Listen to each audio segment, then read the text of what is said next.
and gentlemen, Belmont here, and I'm coming at you with something a little different today. I'm going to be breaking down, well, not breaking down, I'm going to be analyzing and giving some of my theories about the 28 Years Later trailer that just recently came out. I guess I should preface this with saying that 28 Days Later is one of my favorite movies of all time.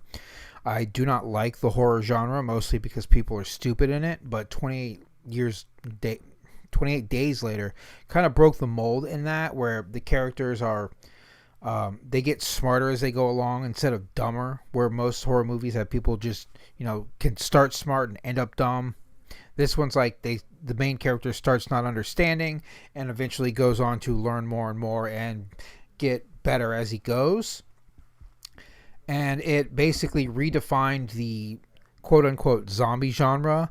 The people in 28 Days Later in the 28 universe are not zombies. They're actually just infected humans. And they are alive. They're not dead. They're not the undead. They're just, filled with rage and hatred. And they attack anybody that doesn't, go along with them. And because they're alive, they can die just the way humans do. You can throw them down some stairs, bash their head, stab them to death. You can shoot them to death. They just have a regular lifespan. They're not like some sort of, ultra tough thing to kill. There's just, most people aren't equipped to battle something that's intent on killing them. But the trailer came out for 28 Years Later. 20 years later, as it were, and it's masterfully edited. It's masterfully put together. They have a poem being recited over it to hide most of the audio, which I think helps prevent us from gaining clues about what's going on. So we're just gonna watch the trailer. I'm gonna pause it here and now. Try to keep this video kind of short, but I just want to give my input on what I think it is. I also believe, so this is clearly the beginning of the movie. They're doing a flashback to show the breakdown of society and how quickly things fell apart. I don't think it's necessary because, well, I guess they felt it was, but I don't think it's necessary. Most everyone knows what happens in this universe, and if you're coming to see the third installment of a movie with no knowledge of what's happening or never watching either of the first two, I gotta ask what you're doing. So you're being dragged to the movie by somebody or something, but you should definitely probably watch the first one. I mean, you should watch the first one because like I said, it's one of the best fucking movies made. But I just don't get where people need background. It has been 20 years, so maybe they felt they wanted to establish that. I hope this whole sequence that we see here happens in less than 5 minutes. I just don't feel it's necessary to show this. But this is the beginning of the movie. That was messed up. You saw the blood splattering on the TV with the Teletubbies. If you notice the DVD rack that's there, go back to it real quick. This is the DVD rack and the cabinet that the kids are watching. They're in the same room. So this is heavily implied that this is the blood of those children. Some dark shit, right? And we're 22 seconds into the trailer. And like I said, I hope it's within the first 5 minutes that this happens, because you don't really need a history recap. I mean, I don't feel it you do. But yeah, beginning of the trailer, and the reason I'm saying, or the beginning of the movie, is every movie trailer that I've noticed, at least since the Spider-Man trailer, has had the beginning, the middle, and the end of the movie in the trailer. So this is all beginning stuff. It's like a graveyard. This is a school that I think's on that island, and these are now how simple humanity has gotten. You've got a hunter right here. You've got a farmer. You've got either a gardener or a gatherer. Given that they're on an island, I would assume gardening. But given that, it doesn't look like a plot, it could be gathering. You have hunters, gatherers. We do have farmers still, because certain foods could be farmed. Potatoes are essential. Then counselor, which seems like a very odd job for the times and the way society is, but look at how many people are around this table. This shows me that most of the people in this society do not actually do anything other than talk and like plot and plan. Then you got a seamster, and then you got watchtower. And then if you look here, you see some books colored on, and I can't tell. So that clearly looks like a D, but that says okay. Now, when you do something like this in a movie, it's usually indicative of symbolism. So I wonder if we see what's on the other side of this paper later in the movie, or if they're trying to like state that the watchtower makes everything okay. Because the next shot we see is the watchtower. Which interestingly enough, if you notice that watchtower was facing the water. So like, are they worried about the infected, or are they more worried about humans invading the island? There's also this right here, Jimmy, which to me is going to probably be a very important key point. This is the first trailer, so we're not getting a whole lot of info about the characters, but there is a character in the movie named Jimmy. It's played by the I can't remember her name. It's the redheaded girl that's in all the Disney stuff. She's in Willow. She's in one of the Star Wars things. She's in Falcon and Winter Soldier as the super soldier, which makes absolutely no sense because the point of the super soldier serum was it made you big and strong. Like, it made Steve Rogers grow like almost a foot, but she's still this ridiculously tiny little thing after taking the super soldier serum. Huge continuity error. Tons of them in Falcon and Winter Soldier. We won't even get into that. But she's called Jimmy in this movie, and this isn't you see her name twice in this trailer. This is one of them right here. Behold Jimmy. But this is so I gotta talk about that real quick. That's a bicycle, and the joke. This is like meme fodder because the joke with the pretty much everywhere online is that bicycles have disappeared during zombie apocalypses. You never see them. They're never available. They're just all gone for some reason. And well, we got one right here, so maybe we'll see someone riding it.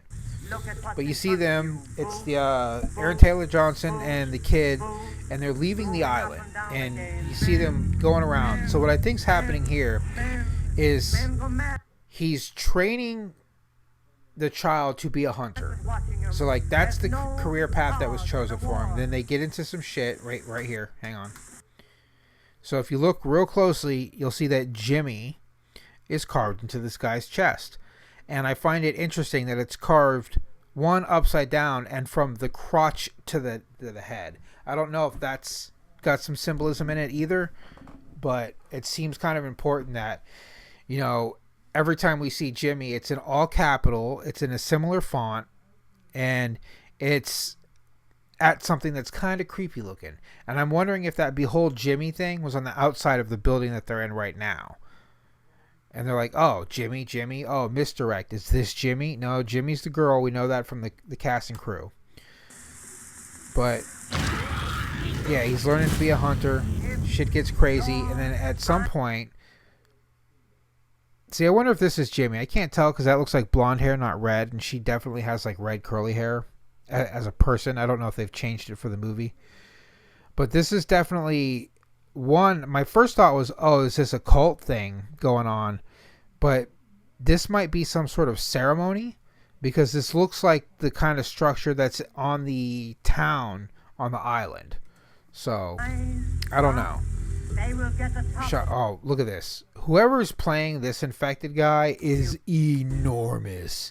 Like, this is Aaron Taylor Johnson's head, and he's about chest high. So this actor is they're either using camera angles to make him appear like he's 7 foot tall, or they found someone who was just this big 7 foot tall guy to play this thing. And like, he's like, I'm calling him like the Beast because you'll see him later in the trailer. You've got this guy here who's a soldier that we see pussing out when the Beast attacks his people later on, but right now he's with the kid and they're getting on the train. So this is probably somewhere in the middle of the movie. So we had the beginning of the movie shot. We've got the middle of the movie shot now where the kid is no longer with Aaron Taylor Johnson. He's gotten separated somehow.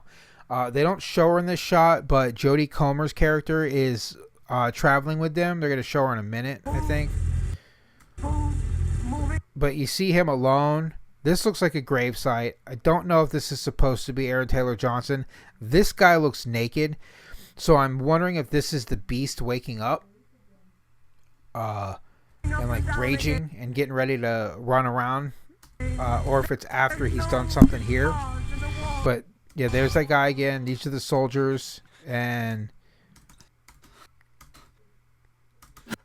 this is where the Beast comes in. And just look at this dude. He's huge. Just picks this dude up. Gunfire happening. I don't think they're intentionally firing at him, or they just can't hit him and they're hitting each other. And he just cowers out in the background. He's full kitted up. So this is before the scene with the train where we see the kid and him getting on the train, which it has to be. That was them walking with Ralph Fiennes' characters into this bone temple. Now, my theory here is this is supposed to look like, when you see them, like cannibals, right? But all these skulls look like they're crying. And I'm wondering if this is a misdirect. Like, he kind of looks like your average cannibal. I'm hoping there aren't cannibals in this. I'm really tired of every apocalypse being like, oh, humanity evolved and a bunch of them turned into cannibals. It's like way less common than you'd think it would be. But it's also, if there's professions where there's hunters for that one society, well, then that implies that there's animals around. There's also the thing that all of these bones appear to be bleached. So I don't know if they're cleaning them and bleaching them themselves, or if this temple's just been standing for a couple years and they've been bleached naturally in the sun. But, you know, you've got him and the boy and the girl with the baby, which is Jodie's character, following him. This is probably somewhere after the middle of the movie. I feel like Ralph Fiennes' character probably isn't in the movie a lot at all. He's probably got like maybe 10, 15 minutes of screen time, if I'm guessing. But I feel like he built this temple and he's just gone crazy from battling and killing infected. And that's what I'm hoping. That's like my theory on this. This field's important too. If you notice the infected running through this field, see if we can get a shot of it. Yeah, very emaciated. So I'm wondering if this field had a bunch of infected laying in it and they didn't know until they started walking through it, and then all these like scrawny, starving infected stand up. I really hope that they're starving and that it hasn't turned into a full-blown zombie virus and they're like actually like undead kind of stuff, because that's kind of cliche. But oh, that was an important shot. So what I think's happening here, I think this is from the beginning of the movie as well, because you can see the kid doesn't look like, you know, as dirty or as distraught as he does in later clips.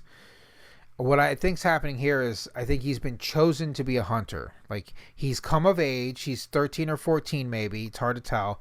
But he drew the hunter from the lottery, and they're all like, yay, we got another hunter. We've had so many. Look at all these counselors, and like this guy's probably a farmer, and this guy back here is a farmer. Like, they probably mark him with the clothes they wear. But, you know, judging by the picture, at least 60% of the people in this image are probably counselors who do worthless jobs. You've got what appears to be Jodie Comer's character walking through the bone temple at night, probably about to discover some kind of crazy shit. Maybe she's finding out that Ralph Fiennes is like luring and trapping infected, or maybe he is a cannibal. I hope not, because it's so cliche, especially at a bone temple. They keep showing Aaron Taylor Johnson's character alone. So what I think is, in the first half of the movie, he's training the kid. They find her. They try to rescue her. And in an attempt, she knows like where she's going. She's going somewhere. She's got a baby. She clearly wants the baby. She's keeping the baby. The baby's important for some reason, you know. So maybe it's the cure. Maybe they think it's the cure. Maybe it's the first baby born after some major event happens in the movie. Because we don't see any babies in the society where the kid's at. Like, he appears to be the youngest person. So, like, maybe that's why there was a ceremony that he's a hunter. Maybe he was the last of the children born, like, you know, 13, 14 years ago. And this is maybe the first one, like, oh, God, what was that movie? Sons of Man or something like that, where, like, you know, babies are super rare. They never happen. maybe the virus has infected everyone and they can't have children, but they don't lose the rage virus stuff, and she's the first one too. I don't know. That part's kind of weird, but we're gonna get. I think Aaron Taylor Johnson's going to lead a group of infected away from them, so the boy and her can go to wherever she's trying to get to. Because there's that scene of them in the field. Now, a lot of people are being like, oh, here's Cillian Murphy zombie, and I think this is a misdirect. Well, I know it's a misdirect now because I've seen the footage of him on set, and he is Jim. He has clothes. He's not a fucking scrawny zombie. I do think they used his face to model this specifically as a misdirect to rile people up. It just doesn't help that we live in the age of social media and we have seen the set photos now of Cillian on set as his character. But had those photos not come out, man, there's the hot topic right here, because, you know, my lady saw this and was like, oh, I'm so mad, that's Jim, I can tell by his face. And I'm like, nah, it can't be. It's got to be a misdirect, because one, even if Jim's alive, he would be like way older. This thing, I guess it's hard to tell with this, but I don't know. This is also in that field where we saw the emaciated one infected running earlier. So that's my theory, that this is just a field where these things hadn't had anybody walk by until recently, and they're like, oh, we're starving, get them. So that's a very clever shot. I think that's back from the beginning of the movie, because they really focus on him real quick, but it zooms out and then zooms back in. Here's the kid. So I think this is either a training session where he's training him how to shoot, or he's like, there's a deer, let's both fire at it because 2 arrows increases our chances of hitting our mark. But they do this classic zoom, and you get nothing out of that zoom. Here's the soldiers when they're still alive. There's a fire scene. This scene confused me a little, because I couldn't tell if this was a creative shot through the floor and we're looking up at them, or if it's on the train and they're leaning on glass. This looks like a cabinet. And this looks like leafage, so I want to say it might be on the train, but plants should be overgrowing every building that people haven't been inhabiting. So I don't know if this is a lab on the train. She doesn't appear to have her kid with her unless she's laying on the baby. It's a very awkward shot. Here's this guy getting yanked up. And this is that train we saw him entering, where I was like, this is the middle of the movie. And that's probably what it is. This is probably before they find the Ralph Fiennes characters in the Temple of Bone. Because this is the train that was, when you saw him getting on the train, the front of the car wasn't overgrown, the back of it was. And this could be the same thing that gets blown up. I just don't see any cabinets in here. And all the trains I've ever been in were like this. They just had stowage areas. They didn't have cabinets. And that's the end of the trailer. And my theory here is that's the end of the movie. I believe this to be one of the last shots of the movie, maybe even the last shot before the credits roll, because this is they're notorious for putting the shots from the beginning, shots from the middle, and shots from the end with a few key parts sprinkled throughout. And that's my theory. This right here, last shot of the trailer of the movie, right? Or one of them. It might show another shot right after this, but this is like the last, 2 minutes before the credits roll. And then, boom, that's the trailer. I do have hopes for this because they've got the original team back together. They got the original director back, and I want it to be good. I understand that 28 months later got like stuck in production hell and they just couldn't get it going because of rights issues and whatnot.